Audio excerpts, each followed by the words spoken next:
नमस्कार. आज आपण 6व्या श्लोकाचा अर्थ जाणून घेणार आहोत. श्लोक 6वा. इच्छा द्वेष सुखं दुःखं संगातश्चेतना धृतिः एतत् क्षेत्रं समासेन सविकारमुदावृतम्. श्लोकाचा अर्थ: तसेच इच्छा, द्वेष, सुख, दुःख, स्थूल देहाचा पिंड, चेतना आणि धृती अशा प्रकारे विकारांसहित हे क्षेत्र थोडक्यात सांगितले गेले आहे. ज्या पदार्थांना माणसे सुखाचे कारण व दुःखनाशक असे समजतात, ते प्राप्त करून घेण्याची जी आसक्तियुक्त कामना आहे, तिचेच वाचक येथे इच्छा हे पद आहे. तिचे वासना, तृष्णा, आशा, लालसा व स्पृहा इत्यादी अनेक भेद आहेत. ही अंतःकरणाचा विकार आहे, म्हणून क्षेत्राच्या विकारांमध्ये तिची गणना केलेली आहे.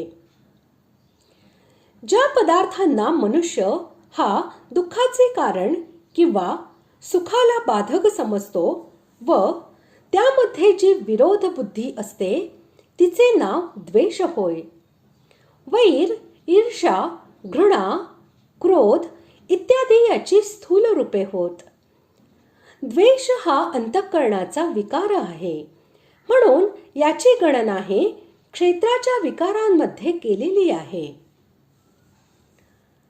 अनुकूल असलेल्याच्या प्राप्तीमुळे आणि प्रतिकूल असलेल्याच्या निवृत्तीमुळे अंतःकरणामध्ये जी प्रसन्नतेची वृत्ती येते, तिचे नाव सुख होय. अंतःकरणाचा विकार असल्यामुळे याची गणना सुद्धा क्षेत्राच्या विकारांमध्ये केलेली आहे. प्रतिकूल असलेल्याची प्राप्ती व अनुकूल असलेल्याचा विनाश यांमुळे अंतःकरणात जी व्याकुळता उत्पन्न होते, जिला व्यथा असेही म्हणतात, तिचे वाचक येथे दुःखम हे पद आहे. हा सुद्धा अंतःकरणाचा विकार आहे, म्हणून त्याची गणना सुद्धा क्षेत्राच्या विकारांमध्ये केली गेली आहे. पंचमहाभूतांनी बनलेला जो हा स्थूल शरीराचा पिंड आहे आणि मृत्यूनंतर सूक्ष्म शरीर निघून गेल्यावर जो सर्वांच्या समोर पडलेला असतो, त्या स्थूल शरीराचे नाव संघात असे आहे. हे वरील पंचभूतांचा विकार असल्यामुळे याची गणना ही क्षेत्राच्या विकारात केली आहे.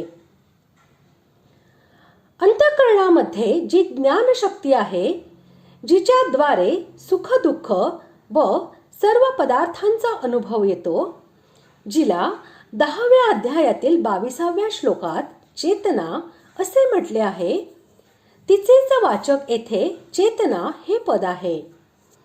ही सुद्धा अंतःकरणातील विशेष वृत्ती आहे, म्हणून तिची ही गणना क्षेत्राच्या विकारांमध्ये केली गेली आहे.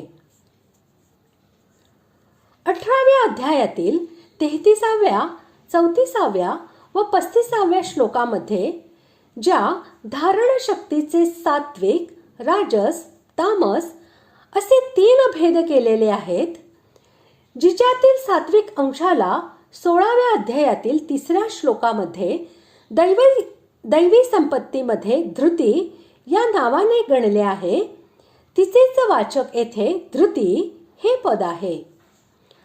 अंतःकरणाचा विकार असल्यामुळे तिची गणना सुद्धा क्षेत्राच्या विकारांमध्ये केलेली आहे.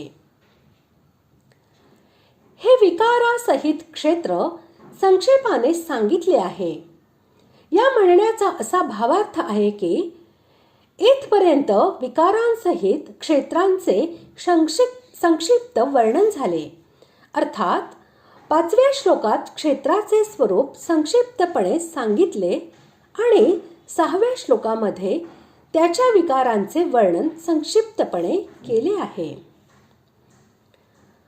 अशा प्रकारे आज आपण 6व्या श्लोकाचा अर्थ जाणून घेतला.